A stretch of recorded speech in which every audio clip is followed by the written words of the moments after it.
Hello, good morning, good afternoon, good evening. My name is Dharam Singh, and I am today with a very wonderful person. He has been working in digital transformation for a long time, and he happened to be working for welcome Mehul Shah, and Thank you. you are going Universal Studio, isn't it? So Universal Yeah, Studio in Orlando, and I think we'll talk more about him. And so today's topic is really interesting, and it is really something he has been living in that particular area. To talk about, you have a you're going to see lots of questions.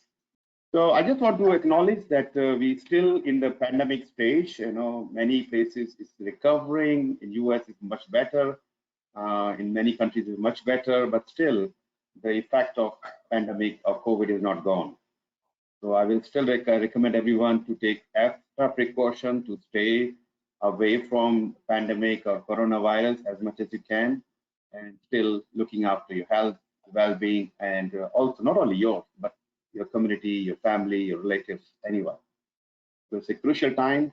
We need to keep learning. We need to keep growing, and we know that this will be over very soon, and we will be in back to the normal state where we are happy again. We are talking and we are meeting with each other, and we are actually going to offices and seeing real people, real time. So actually, the topic here is more connected with whatever is going on as well, because when we are in this situation, pandemic situation or some disaster situation, if your organization is digital already, a lot of work is happening remotely, then this can be really awesome for your company. You get impacted, but not that much. So Mehul is coming as a director, project management, Universal Park and Resorts, Orlando. So Mehul is an award-winning technology and program management leader with a proven track record of implementing digital solutions, deploying software products, and building structure and the team to optimize organizational processes. And Mehul possesses diverse industrial domain depth in manufacturing, engineering, retail, entertainment, media, publishing, and education. This is awesome. This is great. So before his current work in the Universal Park and Research, Mehul has delivered successes for his team organizations such as Accenture, GE, Power, Siemens, and Quality, all great organizations. So as a volunteer with Junior Achievement of Central Virginia, he supports the empowerment of young people to own their economic success and succeed in global economy. This is fantastic. So great to have you here, Mehul, and we will have a good discussion today. So before we move forward, some people who don't know about me, let me talk about myself as well. My name is Dharam Singh, and I have been training PgMPs, PfMPs, PMPs a long time now. I own a company called vCare Project Management, started in 2011, and since then we are able to get successes for lots of people. And he will happen to be one of us, our student, like my student. I'm very proud to say that. He passed his PfMP exam very recently with above target. So I think he will share some of his experience in the PfMP as well. I'd like to know, and I'm sure many people like to know about that as well. So as of now, I have 330 PgMPs from 46 countries and 65 PfMPs. So I'm proud to say that all pass in first attempt and 100% pass rate with our target.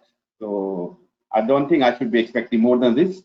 I mean, I like to see everybody come to me or getting the success in the shortest possible time. So that's my expectation from myself, so that I can continue to keep helping the society and you guys. So what we're going to do today? So I have lots of questions. So I will be asking this question about managing change and transformation impact to people, process, and technology. Then we'll get into tools and framework that enables the digital transformation. And we talk about agile transformation, employee to entrepreneur, and lean thinking, and alignment to industry best practices and external changes. So Mehul, would you like to say a few words before we get into the real thing? No, thank you for the introduction, Dharam. I am very honored to be on this webinar, and I'm excited to share some of my learnings and my experiences with other practitioners in the field. I also want to thank all the attendees that are on today. I know everyone's busy, and it's giving us their valuable time is something that I really want to appreciate them for. So I'm looking very engaging dialogue with you and the rest of the attendees, and hoping that they take a little bit out of this session. Yeah, thank you for acknowledging all of our members. So I'm really hoping, not hoping, but I'm very sure this interaction will help a lot of people to learn and apply that knowledge into their real life. Okay, so guys, you have option to put your questions, and then when you feel like, and if I think that that question relevant to the discussion at the time, I will bring it into attention of Mehul, or maybe some of the question I can take. And but if the question is relevant, but we can talk about that later. And that's not at the time. We will talk about, and I will request Mehul to give some information about your PfMP journey, where we can, learn, or people can learn if they are interested in PfMP certification. And maybe we can talk now, or maybe we can talk later. I leave it to you, Mehul, on this. Sure. So before we begin, we will send you the recorded link. So once the recording is completed, is polished, and ready to be sent, the link will be provided to you. So please feel free to watch and share with your friends and colleagues. I'm sure they like to learn about what Mehul is to say today. And you will earn a PDU. One free PDU is coming to you. So make sure you stick to the program and listen to the PDU code. I will be sharing very soon. I will put it in chat as well very soon. Yeah, submit your questions and we will answer as and when required. And kindly share your valuable feedback. If you like to, if you're watching the now, you are in the at present, put your feedback on the question session questions, or if you're watching later, please put your comments on under that YouTube link. All right, so I'm already start seeing lots of questions. We'll get into that. So let me get to today's agenda. And the first question, Mehul, for you, which is, you already know that, change management and digitalization. And as organization transforms, how do we ensure that impact to people, process, and technology are managed and monitored? It's a very important topic. Sure, thank you, Dharam. So let's start with organizational change, right? Organizational change is usually initiated when an organization feels that it needs to align its programs, products, its processes, its portfolios, its projects to a different strategy or to a new strategy, right? When that happens, we first need to examine if that change is being triggered by internal dynamics within the company. Has there been a merger? Has there been an acquisition? Are there other dynamics that the company is seeing internally that requires it to align to a different strategy?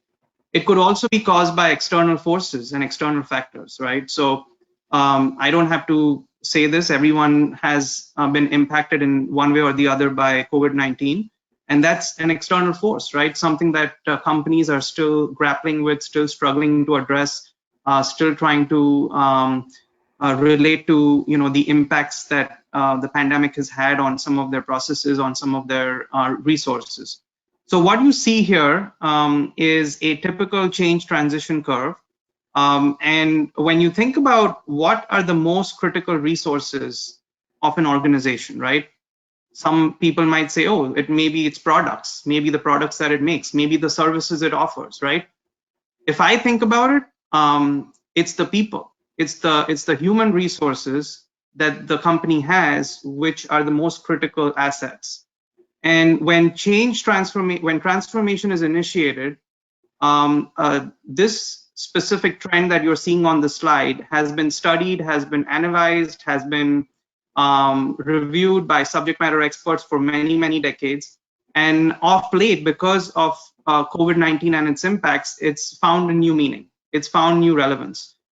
Usually when a company initiates change in its processes or initiates a transformation from the top down, obviously the average team member or employee is not always aware that this is coming, right? So there's a feeling of shock, there's a feeling of surprise that can go with that.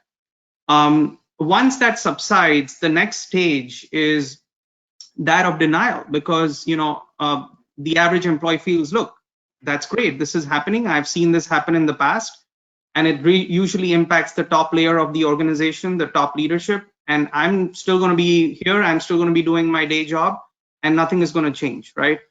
But when you think about transformation is a lot more impactful, right? It impacts the people, but it impacts processes, it also impacts the technologies and tools that are part of the organization. And as change becomes real, as processes get initiated, as things become, as the rubber starts meeting the road, there's a feeling of insecurity and fear that can grip an employee because they're trying to better understand, how does this change impact my role? Am I going to have a job in the future? Do I have the requisite skills and competencies to be successful in the future state of the company? There will be employees that will probably not feel very aligned to the organizational mission and vision, and they may leave. There will be employees who will struggle through that change and come out, on the other side with actually a lot more, I would say, learnings, a lot stronger, more skilled, more agile, more nimble, more productive. And so that is really how the curve picks up towards a certain period when the change has actually started occurring, it has started scaling. There's more feelings of optimism. There's an acceptance, a gradual acceptance that this is something that you need to reconcile with, and then that becomes your new normal, right? And that's how you, as an employee, as an average team member, you kind of align to the new thought processes and the new strategies that the company is trying to put together. So, this kind of really shows the psyche. And this is what I wanted to start with, because the people are the ones that matter the most in a change. And sometimes because we get so caught up in the processes, in the technologies, it's easy to just overlook the importance of having the right kinds of skill sets and resources driving the change. Now, if you go to the next slide, we have to understand that processes are also important, because at the end of the day, they're an integral part of the overall organizational transformation. You need really good governance mechanisms. You need really good and robust processes that are key to ensuring the adoption of the transformational outcomes and outputs, right? And when you empower teams, they become stewards of simple and standard processes, right? They become enablers of the organizational strategy. So what you see here in this slide is a extremely, I would say, vanilla roadmap. I know that every company, would customize this, and there's different flavors of this, and it's not always as straightforward as it seems. But if you think about, what a normal change initiation and planning process looks like, you would, if the change is going to be extremely impactful, if it's going to have a significant impact to the bottom line or the top line of the company, if it needs to align to certain industrial standards, if there's compliance issues that need to be addressed, you would have a change control board that makes up, the top leadership, the subject matter experts that have really good domain knowledge of how that change is going to be impacting the different teams, the different aspects of the organization. That is, once that happens and the top leadership is sponsoring that specific transformation or that change, that is when the project management practice comes into focus, right? because this is where we as portfolio leaders need to be planning, need to be creating the roadmaps, need to have a better understanding of the different touch points, the dependencies that exist within the organization. That roadmap is then also going to have an expectation and an assumption that the right kinds of resources are going to be available to work on that transformation on a priority basis, right? So you plan, you prioritize, you implement, and the most important thing that people sometimes lose sight of is that you have to have continuous review and improvement, right? When you have metrics that you're driving towards, are you meeting those metrics? If speed to market is something that you really want to drive with that transformation, are you meeting the goals? If market share is something that you're trying to increase, are you doing that? If revenue growth is something that you're aiming for, are you doing that? And then finally, using processes like OPM3 and other processes and tools that you've got at your disposal to continuously review if the final output and outcomes that you've driven are something that you need to sustain or you need to improve, or if they are going to be meaningful as trends and external forces keep on impacting your change framework. And then finally, we've spoken about people, we've spoken about processes. The third thing is technology, right? So if you go to the next slide, what it really shows, and this is something that is, if you Google this, you're probably going to get at least 50 different, white papers and articles of people that have reviewed, have analyzed the technology adoption curve, right? You think about the innovators, right? These are people that are have a very high risk threshold. They believe that if they invest in 10 different technologies, they know that at least 10 to 20% of those are going to see the light of day. So they're taking their chances, knowing very well that a vast majority of what they're going to invest in is actually going to fail, right? And when you think about innovators, you think about maybe a Steve Jobs, right? Whoever thought about 25 years ago that a smartphone is something that you're going to need to keep your day-to-day life in order, right? Let's talk about transformation in the transportation industry, right? You think about what Elon Musk has done with the Tesla. You think about the Hyperloop. You think about space travel, which may be a commercial entity in a few years. So these are individuals that make up a very, very small portion of the overall domain of practitioners and organizations, but they very strongly believe that even if they're successful in scaling one product out of 10, they've done their job. You then have the early adopters. So these are folks that when they understand that there is a certain product or there's a certain service that may become very meaningful, in demand, they're very happy to use those logic-based arguments and push those ideas out into the broader domain, right? They're innovators, but they're also very logically driven. They're venture capitalists. They're always looking for new ideas. And if you've seen Shark Tank, for example, which I think most of you probably have, you know what I'm talking about. Then you kind of start getting into the early majority. These are usually people that are influencers, right? So these are folks that understand trends, they understand the market, and people listen to them, right? So when they say that they're seeing that the market trend is shifting towards a certain technology or a certain digital adoption, the officers in all these big companies, they listen to them. They have one of their ears on the ground, and just they want to make sure that they're not losing sight of those trends and they're riding the waves. So this is the early majority. And then you do have a section, typically about 50% of organizations that they want to wait and watch. They are risk averse. I guess their thought process is, why fix something that's not broken, right? I'm getting by with what I have. Why do I need to make an investment into something that is unknown territory? And I would rather learn from others that are kind of going through that process, going to be driving some of that change in their organizations, and I want to see the lessons learned before I actually implement this within my organization or my entity. So that's kind of a very immediate, a very long answer to your question, Dharam, but I felt like I had to get into some of the details of how do you manage change and how does it impact the people, the processes, and the technology. Yeah, it's very well explained, and you've taken through the journey of a change, about the change we're talking because of digital transformation, of agile transformation, even the 2020 early stages when we're going through, COVID is coming and saying, hang on, this is not for us.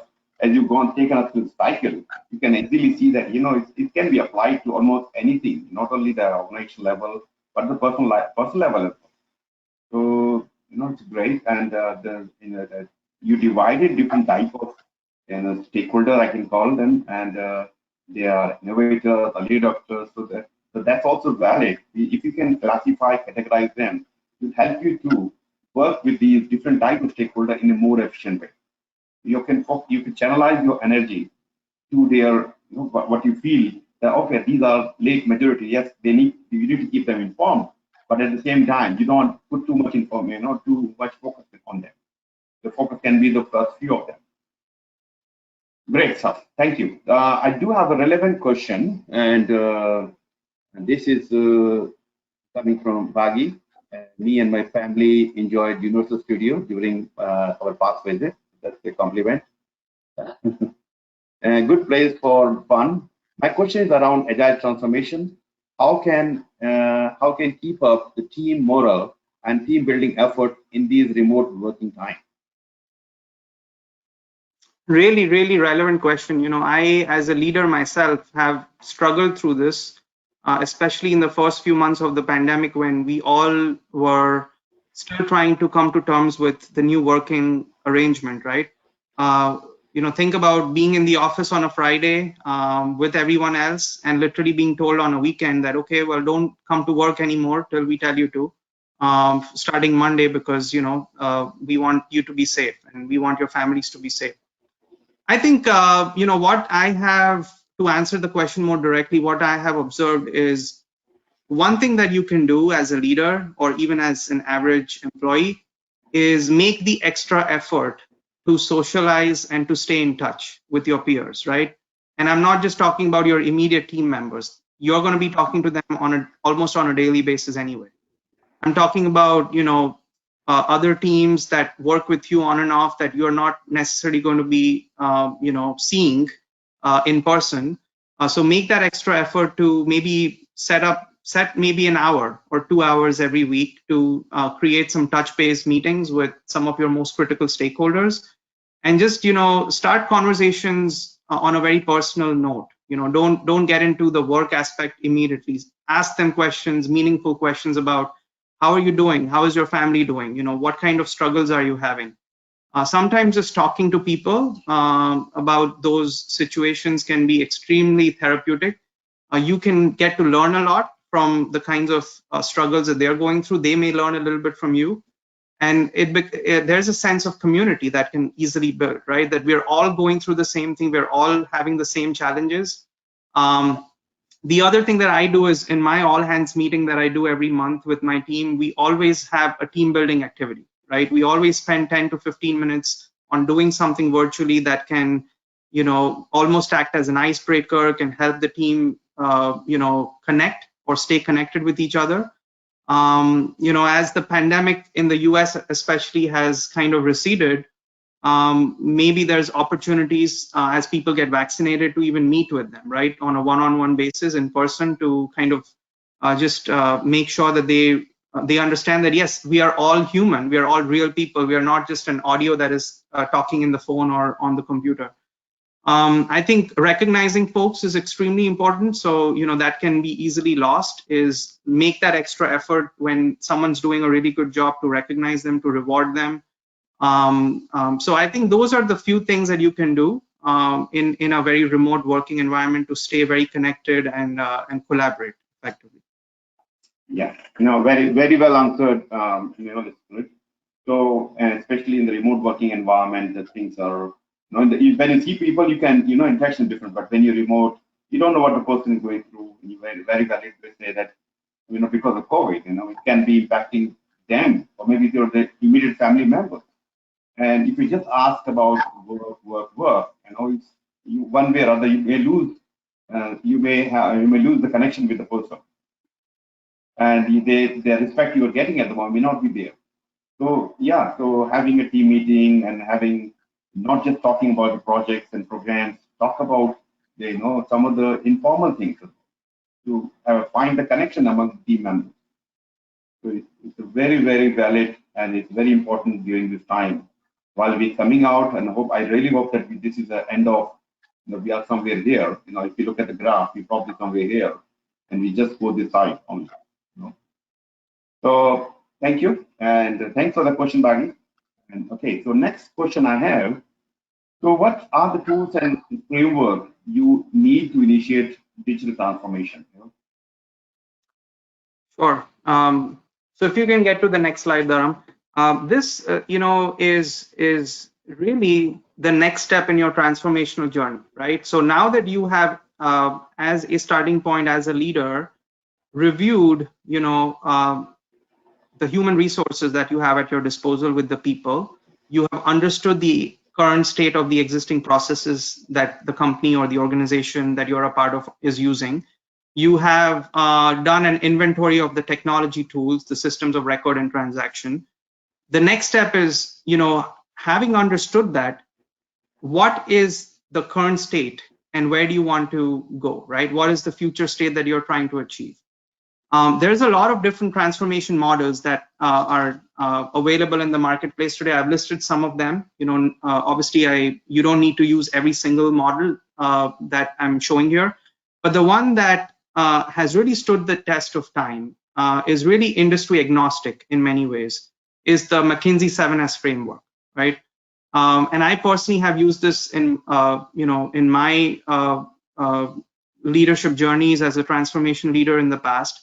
Is there are 7 core elements, right, that you're trying to positively impact in some way or the other when you go from destination A to destination B or current state to future state.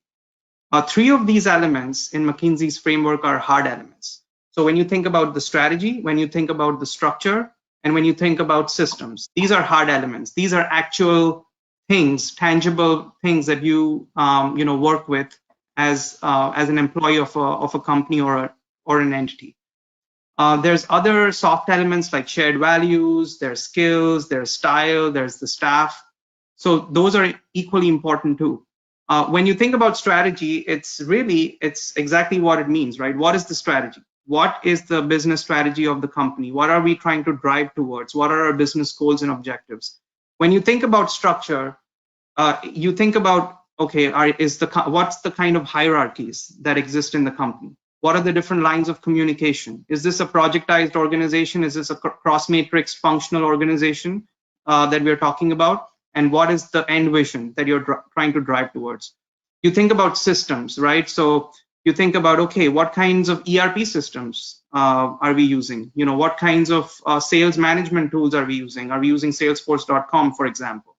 What are the HR systems that we use for benefits, for recruiting? So these are your systems of record, your systems of transaction. And what do you need to do with some of these from a technology standpoint? If you are servicing clients and you have applications, you need to think about the user experience. You need to think about, how you're going to be designing the user interfaces. Shared values, right? What are the core values that come to mind? What are the core values of the company? What is the corporate culture like? You think about style, it's more about the leadership style, right? So is this top-down leadership? Is it laissez-faire leadership, which is more participatory and you're kind of including other leaders and other teams and you're actively listening to their feedback before you make decisions? Or is this something that is a little bit more top-down and dictatorial, right? And what are you trying to change with that approach? You think about the staff. So, what is your core competency as a company or an organization, right? If you're a consulting company and you're in the technology services business, your core competency is technology, right? You need to have the right kinds of skill sets when you're going to a client and you're telling them that you have what it takes to help them meet their goals and their needs, right? If you're talking about a manufacturing company, then it's about the products that you're making, and are those relevant in the marketplace today? And are those in demand? Is this something? Or what kinds of trends are you seeing? And then finally, the skills, right? So do you have the right kinds of skill sets? What is your recruiting pool like? What is your resource pool like? What kind of capabilities exist? What are the gaps that you need to fulfill? So these are the 7 core elements. And honestly, Dharam, I would say that in about 80 to 90% of organizations, this model is relevant, right? There could be a few where they may have to use something different. But if you think about these 7 core elements, these are the tools and frameworks that would help you at least begin to get a very good understanding of where you stand today and where you want to land in the future. Exactly. It's a very interesting tool. I can see there are so many possible models which can be used. If people are into digital transformation, do you like to go through each of them? Which one is relevant to your organization? What works for Mehul's organization may not work for you. So look at from their point of view. So yeah, good. Thank you. So what are the key similarities and differences of undertaking digital transformation and the process improvement in technology organization versus marketing and sales organization?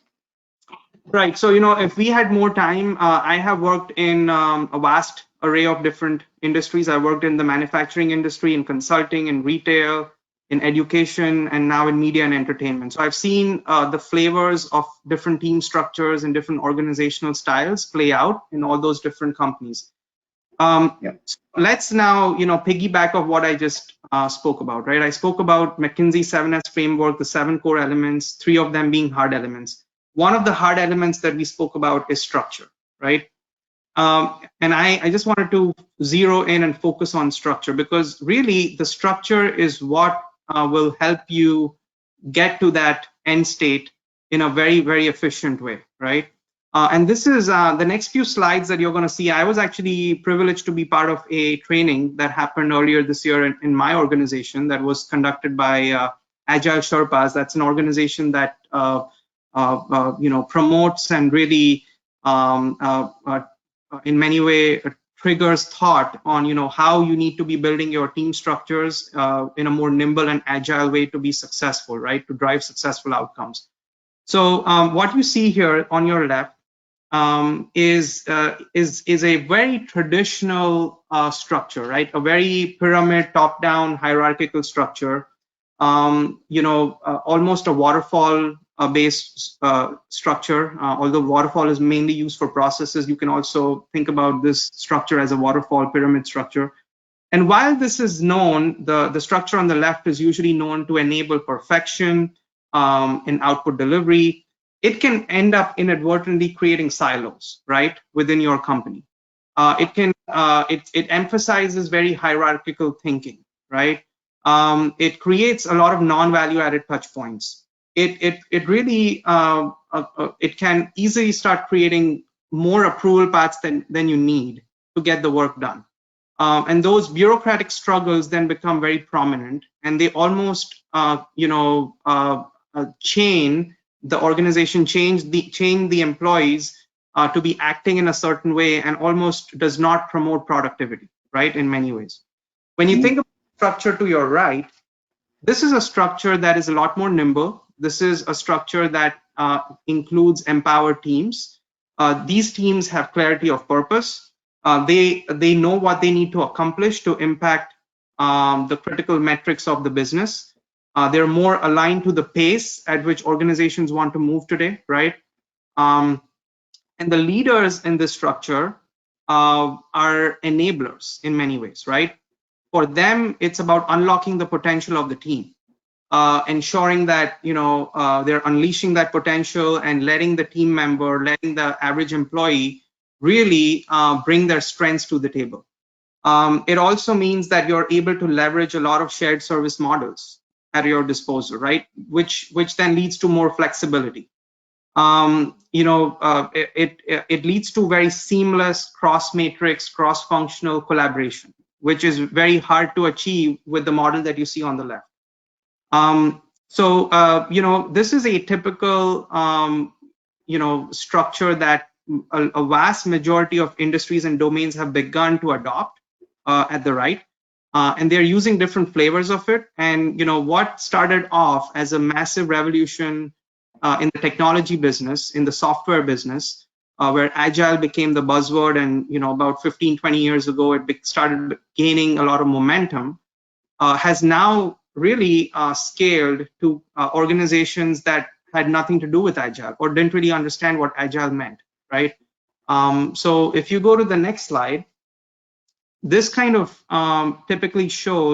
shows a very, very high level understanding of what are the different value streams that Agile teams can bring to the table in a typical marketing and sales organization, right? So when you think about a Agile team, you think about product owners, you think about Scrum Masters, you think about developers and architects. You think about pretty much all of those standard competencies and skills that make up an Agile team. In the marketing and sales world, you almost can relate to that as a marketing owner, right? A marketing owner acts exactly like a product owner would act. You would have Agile leads. Agile leads almost act as if they're Scrum Masters, right? So yes, the roles could be a little bit different. They are customized to the flavor of a marketing and sales organization in general, but the meaning and the value and the purpose of these work streams does not change. If you go to the next slide, that is a more traditional organization that we've come to know. So if you look at the program section at the top, that's basically a tribe, right? You have your Scrum Masters from all these different vertical formal teams that make up an informal grouping of tribes of Scrum Masters. You have your technology leaders, which would literally be your database administrators, your software developers, your architects, and then you would have your product owners and product managers that really are dictating the requirements, dictating the priorities that need to be addressed from sprint to sprint as you go through Agile execution. And then you have your vertical formal work streams that obviously make up a typical Agile team. So I did want to conclude by saying that really, if you think about structure, that really will drive and help you get to the end state. If you can focus on that as a transformation leader, it's going to take you to the end vision very quickly. Right, perfect. Good to see this different model and how the traditional versus the new format, new structure, which is right. And it's actually working in many organizations. So, and see what can work for you, in your organization. All right, right. So I have other question, Mehul, for you. How can we rebuild organization and business model of an organization to ensure smooth transition from employee to entrepreneurial culture? Yeah, that is a very, very valid question, especially as you change your structure, as you start addressing some of the core elements using the framework that we just spoke about. Yeah. So let's talk about this. This is very important, right? Transforming into a new structure means instilling new culture, right? Culture is really is the key to ensuring that the structures you're trying to create are meaningful and add purpose. When you think about outcomes versus outputs, right? You think about empowered employees and teams, and these are a lot more likely to align to the business goals and outcomes. And they're not just going to focus on the typical metrics that are being driven by a certain sprint or a certain project. So let me give you an example, right? When you talk about speed to market, right? The question that you should ask, it doesn't matter if you're a Scrum Master, you're a product manager, you're an officer in the company, that's great. Speed to market is good. I think that would be very beneficial. How is it translating into an actual business metric, right? How is it translating into more growth of revenue? How is it translating into better market share? How is it translating in being very competitive against maybe other businesses that are your competitors, right? I think it's important when you think about, hey, I worked on a project where I was asked to reduce the number of touch points and the number of clicks in the overall software, in the overall user experience process. That's great. Reduce the number of clicks by 30%. How is that going to impact the bottom line or the top line of the company? What are we trying to address from a business metric standpoint? I think what's happening, Dharam, is what I'm seeing, and a lot of when you attend a lot of these different trainings, when you listen to other peers in the industry, is every employee is now empowered. They want to understand, how their work is adding value and meaning to the organization, right? And if their work is not adding value and meaning, if they're just doing something because they've been told that, hey, this is going to help you get to a certain state, that's not enough anymore, because that's not going to give them, I guess, the purpose. That's not going to give them the drive and the excitement to understand, how their job is becoming valuable to the organization in general, right? So it's about giving, as leaders, what I keep telling myself is, I want to tell my team that, listen, the work that you're doing is going to drive a certain business metric. And that's why you're doing it. And that's why this is so critical. And that's why what you're doing matters, right? That's how you can easily drive from an employee to an entrepreneurial culture. And I think that, again, focusing on what are the outcomes and not just, the most immediate output will lead to that kinds of, behaviors. Actually, it's a very important point you mentioned, because many times people think that, okay, I'm a coding person, I'm a testing person, I'm an IT person, I'm just a network person. What value I'm adding? I'm doing whatever my project manager is asking me to do. Yes, that's actually exactly what you have to do, because whatever work a project manager is asking you to do, whatever thing the program manager is asking you to do, it's aligned with organization strategy. Ultimately, the vision, the organization has a vision. You are addressing or achieving the vision. So your job as a leader, as a project manager, program manager, portfolio manager, is to show them the connection between their work with the overall objective. Once they see the connection for them, oh yeah, even if I'm plugging in, plugging out, this is making huge difference to my organization's bottom line. And they are motivated. They are excited to come to the office and do something, while they have to just plug in, plug out, but they still feel, okay, this is a new thing. Perfect.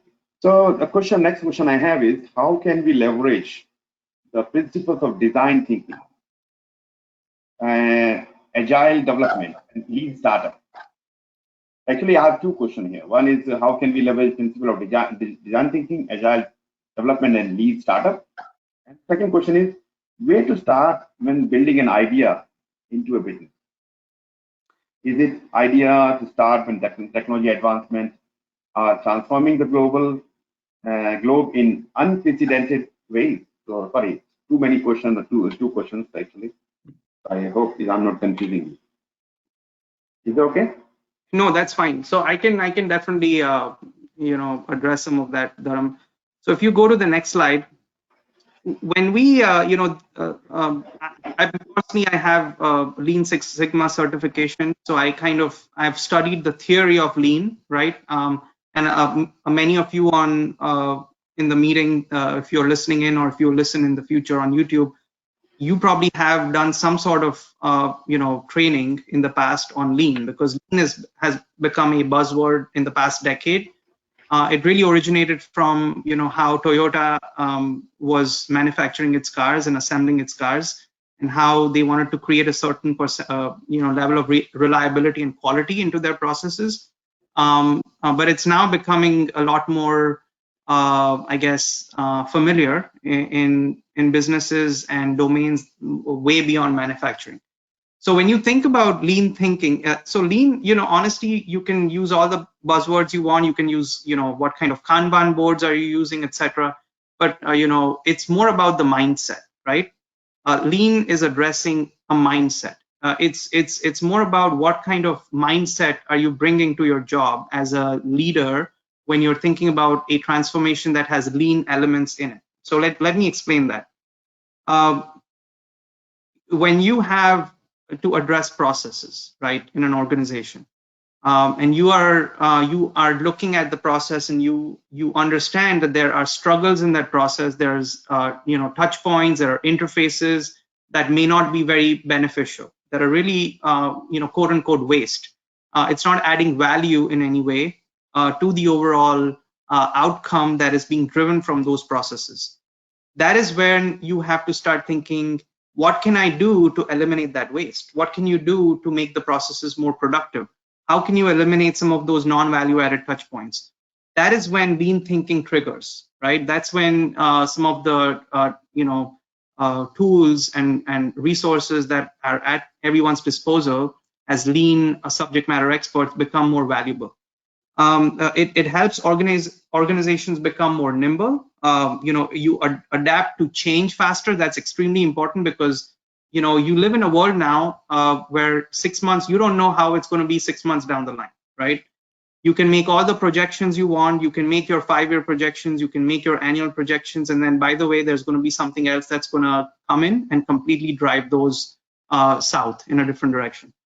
We live in a very multidimensional world. You need to be, as leaders, be able to pivot very quickly to both internal and external forces.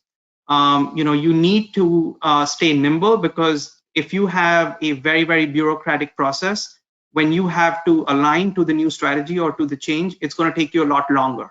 And by the time you do that, your competitors would have already been there, and they've already ridden the wave, and they've already taken advantage of moving into a different domain or moving into a different strategy.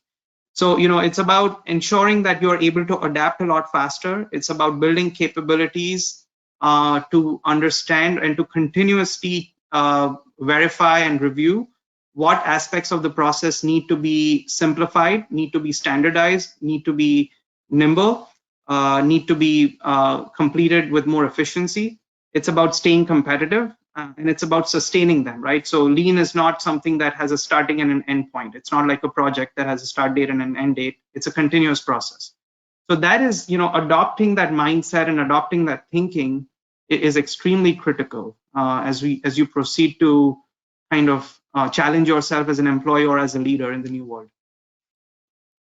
Right. Okay, anything else on this? No, and then I think there's, if you go to the next slide, I think there's a little bit more content that I've added on, again, what are some of the basic principles of lean? The first thing that you should identify is what kind of value are you trying to drive through the lean transformation process. The second step of the process is about mapping the value stream. So we spoke about, each agile team being aligned to a value stream in some of the previous slides. And this is exactly that, right? So you're mapping that value stream, and the structure that we spoke about is kind of going to help you enable to get to meet the value that you're trying to kind of achieve, right? You're creating the flow. So what is the flow going to look like, right? What is the workflow going to look like? What are the processes that you're going to put into place for that? Creating pull. So once you have those values, it's about, a very, very robust Kanban process where you're basically, instead of pushing the work, you're asking each team to be pulling the work that is relevant to them, accomplishing it, and putting it back on the assembly line. And then you're at the end of the day, you're seeking perfection. You cannot seek perfection immediately, right? You're going to get there at some point towards the end, and you shouldn't even try to seek it at the beginning, because if you do, then you're no longer really following the principles of Agile and Lean. But at some point, as that process becomes repetitive, as it becomes, as you socialize it, as you scale it, you need to start thinking about what can you do to make it a part of the DNA of your organization. Great, thank you. So before moving forward, I'd like to disclose the PG code. So people on the call at the moment, you already have this code in the chat. If you have not seen, please scroll up to in the chat section. So people listening at the moment, so the course identifier is PMEXP, PMEXP -MS -01. Let me repeat it. PMEXP PMP-MS for Mehul Shah -01. And PGU claim code is 3998, I for Indigo, 3, G for Grass, 409. 3998, I3, G409. I hope you got this. If you have not received or if you are still not clear, please message me here on in the questions, or maybe you can question me and send me email later on. Perfect. All right. So Mehul, I have some questions from audience. Let me see the questions from audience. How does project portfolio management add value to organization? I think the way I see it is, an organization that does not have a well sorted out practice of project, program, and portfolio management is going to struggle to prioritize, right? When you only react and you don't have a proactive frame of mind in how you want to invest your resources, your people, your additional assets, you're essentially really putting yourself at risk of being able to compete, being able to stay relevant in the marketplace. Organizations that don't plan well, that are not proactive in the way they think, that don't have at least a moderately successful program, project, or portfolio management practice, or PMOs, are now actually beginning to see the value of organizations and how they're becoming value generation organizations now. These are no longer cost centers, right? There was a time, if you think about it, when technology teams used to be called cost centers. I remember that when I got into the consulting technology, when I was a software developer at the very beginning of my career, they felt like, look, this is a necessary evil. Why do we need to pay these people? This is impacting our bottom line. It's no longer the case. The same with, portfolio and program management. It's being looked as a very strategically essential and core element of organizations going forward. Great stuff. Thank you. We will come back to other questions later on. Let me continue with my questions. So, how lean thinking and lean communication bridges the gap with ever increasing pace of the marketing, new market entries, the need to establish suppliers in distant lands, and all consuming interdependencies in today's business environment? Yeah. So I think this let's a really relevant question, Dharam. So if you want to take me to the next slide, how do we align the industry, to some of what we have experienced as leaders, as employees, as organizations in the past 15, 16 months, right? Yeah. Yeah. So if you think about how today's business environment has evolved with the initiation of a pandemic, what I've listed here is all the different types of domains and industries, and how some of their very critical resources and processes have been impacted by COVID, right? So I personally work in the hospitality business that you can almost align to the travel and transportation industry, and you can see that there's literally every single key indicator was impacted during COVID, right? So as part of the media and entertainment business, we had theme parks that we run in Orlando, Florida, that we had to shut down, right? That affected operations. We had to halt a lot of procurement activities, both from the resourcing standpoint, from the material standpoint. That impacted our supply chain. So, I'm just on a generic view. If you think about, I think all of you probably belong to one of these industries that I've listed. You've all seen impacts to a certain extent. You've all seen how your supply chains have been disrupted, how your communication patterns have been disrupted, how you're all working from home in most cases versus working from the office. How you're sharing information, that has changed. Your style and your the flexibility that working from home affords, that has changed. So when you think about transformation, when you think about lean, a lot of that is very relevant to what companies are facing today in the world and how they're reacting to it as well. Okay, how can, as a project program and portfolio manager leaders, continue to ensure organizations are staying ahead of curve in implementing latest industrial trends and best practices? Right. So this is where, this is very relevant if you're a project manager, if you're a portfolio manager, if you're a transformation leader, even if you're a leader of people, you're a man manager. How do you use some of the skills that you are learning with, some of even these certifications through PMP, PgMP, and PfMP, and be valuable to your organization in being able to respond, right? When you think about responding, for example, to the pandemic, it means your organization has disaster plans in place, response plans in place. Now they have to be amended. They have to be updated based on what you have seen, right? How do you reimagine, your business? What kind of, innovative thinking do you need to bring on board as a project manager to reinforce, some of the learnings that you have seen in the pandemic?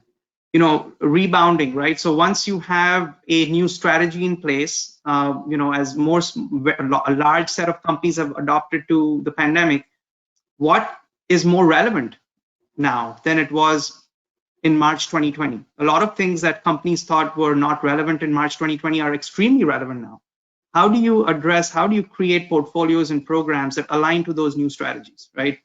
And then finally, monitoring performance, right? So at the end of the day, whatever you're working on, wherever you're investing resources, it needs to be meeting certain goals and objectives. And you need to continue to monitor the performance against the expected and anticipated results, and continue to steer the course of these portfolios and these programs as you see some of those results and outcomes. So this is what you can do as practitioners in this field to become even more valuable and even more relevant to your organizations. Yeah, actually, Mehul, is very well, everybody knows that COVID has impacted almost everybody, every organization, and a couple of industries got actually more benefited. Because yeah, I would love to know how it's impacted you, Dharam, because I know that you have navigated through the pandemic as well. Yeah, no, good that you asked me. Given, I'm looking back, January, February, I was having lots of plans. I was trying to go to Europe for first time. I was going to go to South America and travel plan to Australia, Singapore. My calendar was full, and I did my last trip to Saudi in February, and I was still looking forward for my exciting year 2020. But when I came back from Saudi, I realized that hang on, this was my last trip for I don't know for how long. And I saw the February and even March, my financially I've gone literally down because I don't have class and I can't do much. And actually, I was about to go to Australia for a client training for PgMP at Telstra, and almost reaching airport. I was 10 minutes away from airport, and I got a message on my phone like, Dharam, because of the COVID situation, client has decided to cancel this training.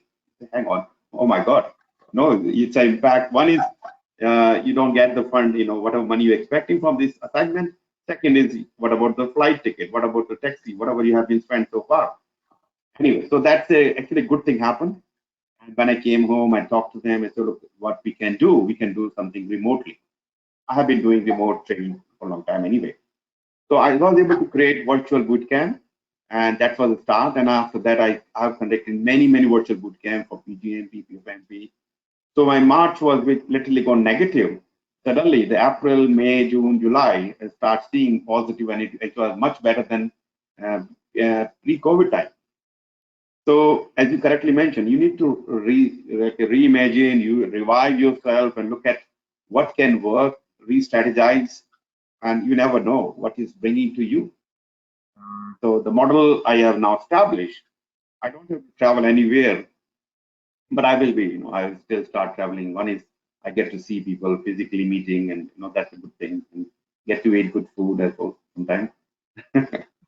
So all kind of thing. I'm still looking forward to that. But in terms of keeping the business alive, was able to do, and I think many people, many companies like Amazon actually they benefited more from this pandemic, believe it or not. So there are some organization has achieved something. Anyway, so thanks, Mehul. So I still have few questions. Sure. One question coming. Congratulations, Mehul, for successfully passing your PfMP. All the best. So I think some people like to know a little bit about your journey as PfMP. Would you like to, talk about your PfMP? Yeah, sure. So I definitely want to give Dharam a lot of credit for providing some really good guidance on, how should I approach, studying for the exam. I think it was very meaningful to have him as my mentor, because he gave me a lot of really, really useful tools and approaches that I should be using to be successful. I can tell you that this is a pretty difficult exam. Let me not mince any words. It's one of the harder exams I've attempted, because a lot of the content is you are not going to register until you read some of the concepts again and again, repeated. You need to repeat.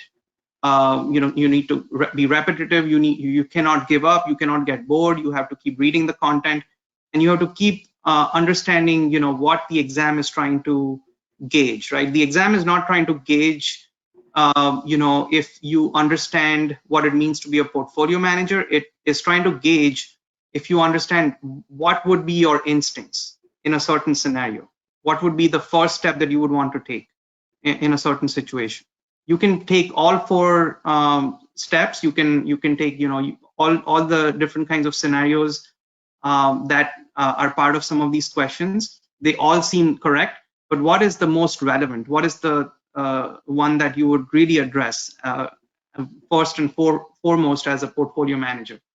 I think for me, the other thing I would say is I wanted to challenge myself, because I personally am a portfolio leader in many ways at my current job. I've done it in the past in other companies as well. And when I now, being a leader of other project managers, of other program managers, I wanted to get a better sense from the theoretical standpoint of what it means, what kinds of tools and resources do I have at my disposal.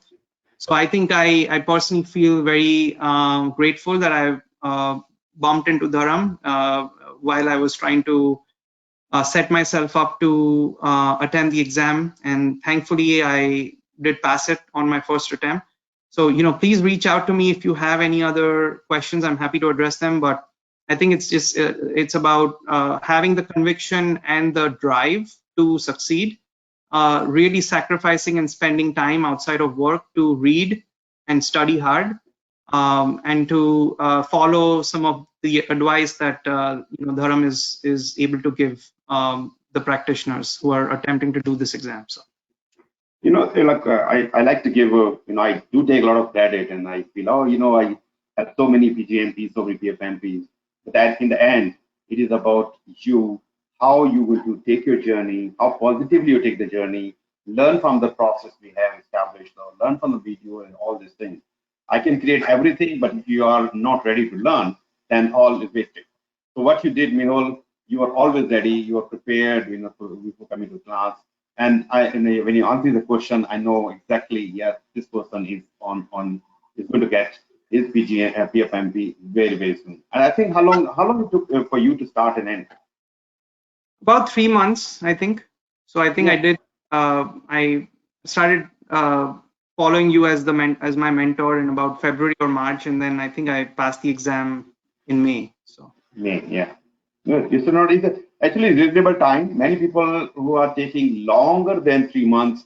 I mean, I like to give the message. Look, guys, it can be achievable. It is achievable in 2 to 3 months, and I don't want you to drag for a long time, because that start impacting your office life, your family life, and your kids start missing you because it's too much into that.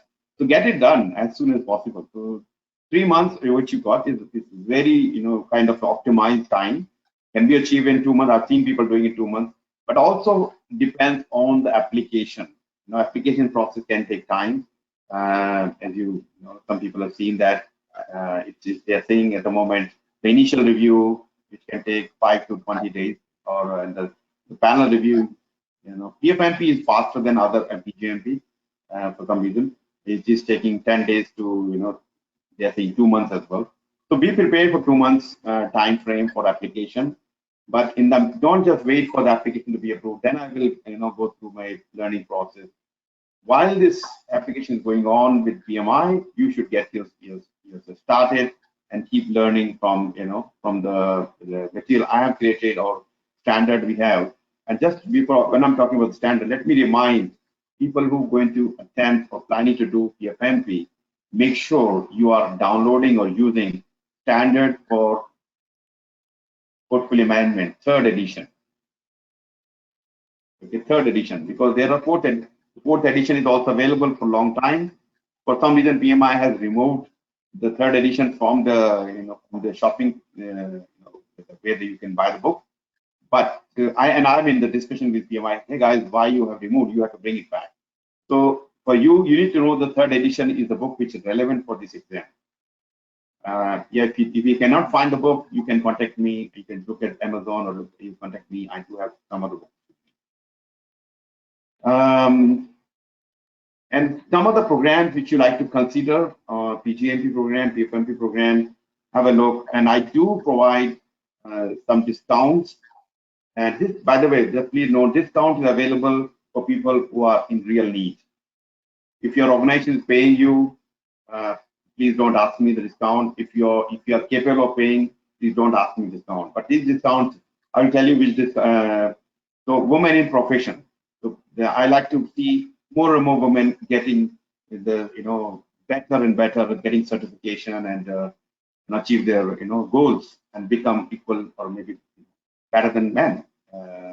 So I have 20% discount for women and 20% discount for people who are serving the country, like an ex-army man or current army man, or you working in the Air Force or Navy, whatever profession you are in.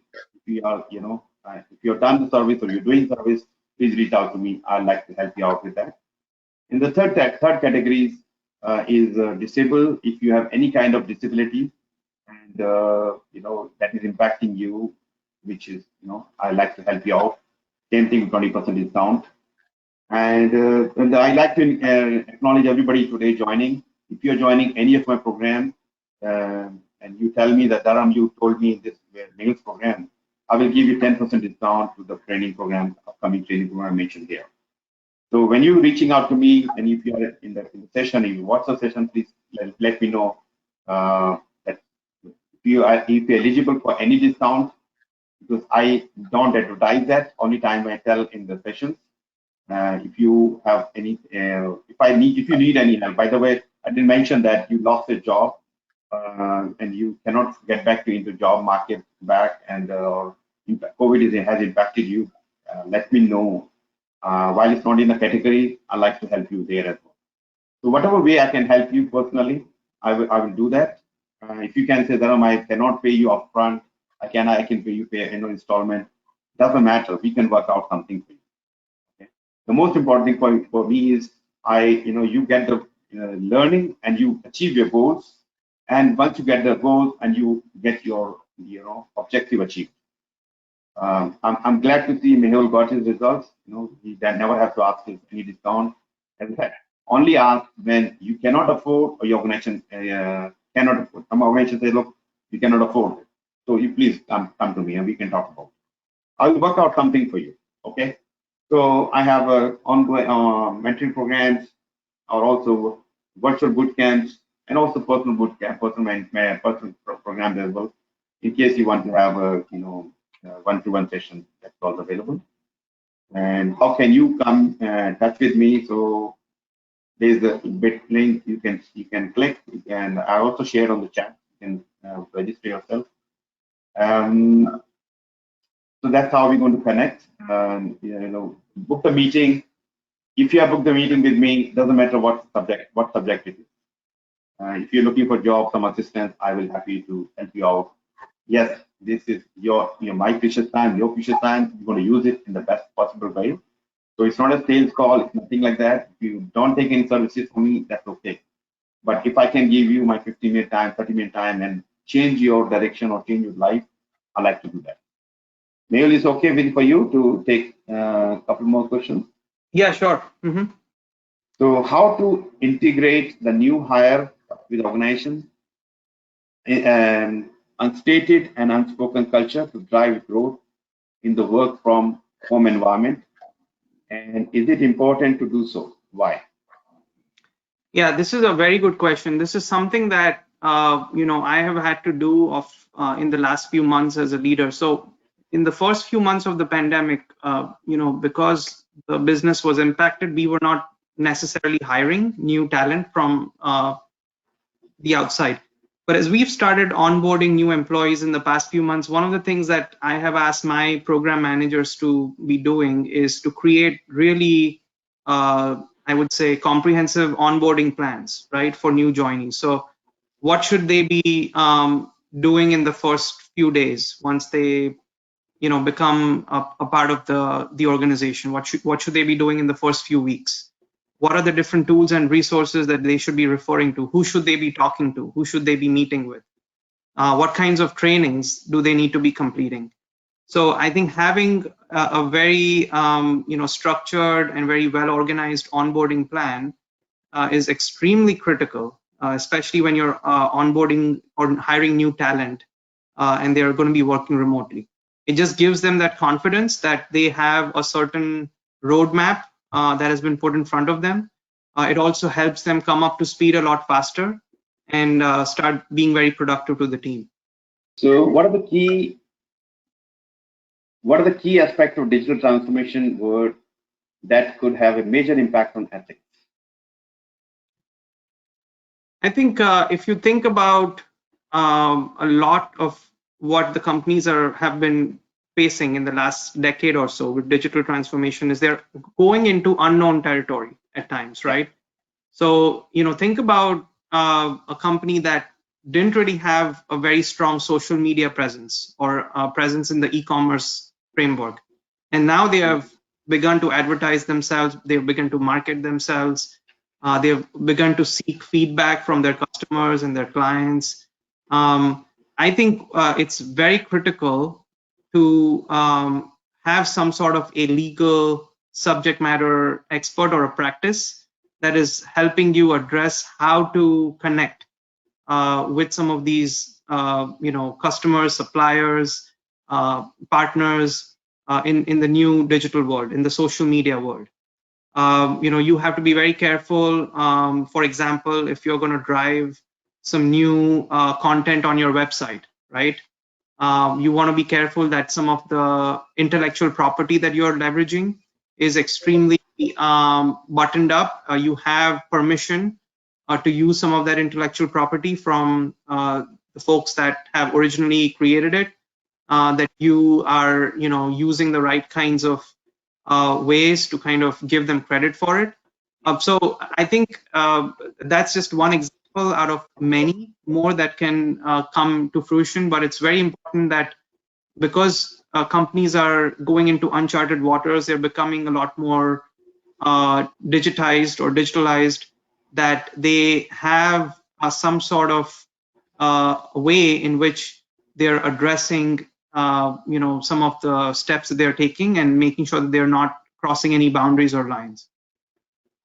Yeah. Well, let me take one more question and then we'll close. How PMI program measure 5 performance domains help in improving overall digital transformation initiatives and integrating ethics adaptation? So, yeah, so this is coming from program management. I don't know, Mehul, if you are aware of them. So in the program management, they're talking about 5 domains as benefit management, strategy alignment, stakeholder engagement, governance, program like that. Right. So, each of that area, especially when we talk about benefit management, we're ensuring that the benefits are identified and actually realized. And if there's any issue related to, or you cannot achieve the expected benefit, you need to make sure that your stakeholders are aware of that. Okay, and if you want to say something, you're more than welcome to say. and the benefit management? What do you think?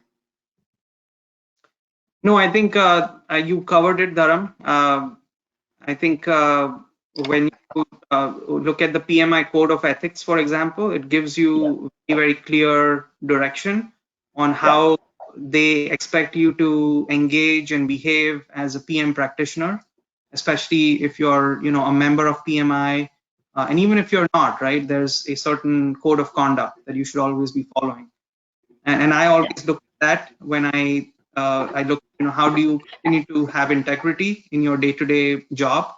How do you be transparent?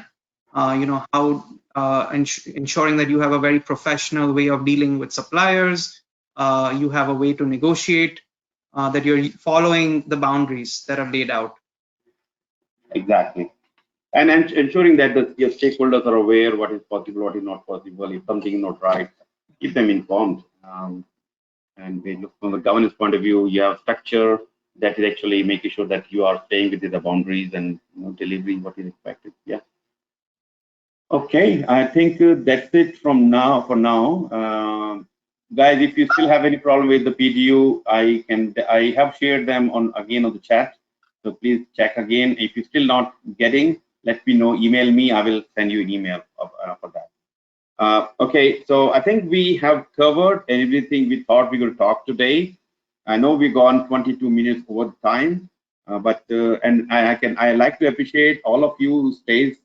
It is late night for some of the people. It's early morning for some of you, but you stayed and listened carefully and asked so many questions. So I'm really thankful to you guys, and I'm thankful to Mehul. It takes a lot of personal effort to come, bring such a presentation, talk about there's so many things and sharing the personal experiences. Yeah, it do take a lot of effort, and I like to thank my team who has been working behind the scene to to get the right person in front of you guys and bringing them up to speed. So it's a lot of hard work goes in this background front end, and yeah, so I'm very happy the way we conducted today, the way Mehul has shared his learning and a lot of learning actually. If you can apply even 1% of this, you will see the difference. You will see the difference. So reach out to Mehul if you have specific question about today's subject or even PfMP or anything. I think Mehul is open to be connected via LinkedIn. So reach out to him. His name is Mehul Shah, and reach out to me for anything I can help you with. Certification needs or anything you feel like. If I can be any helpful, please let me know. So thank you, Mehul, and thank you all of you.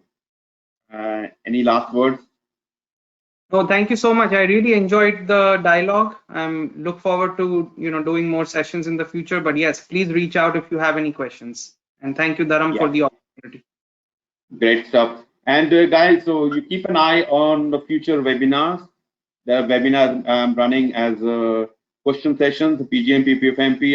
If you are preparing for PgMP PfMP, you really want to join them.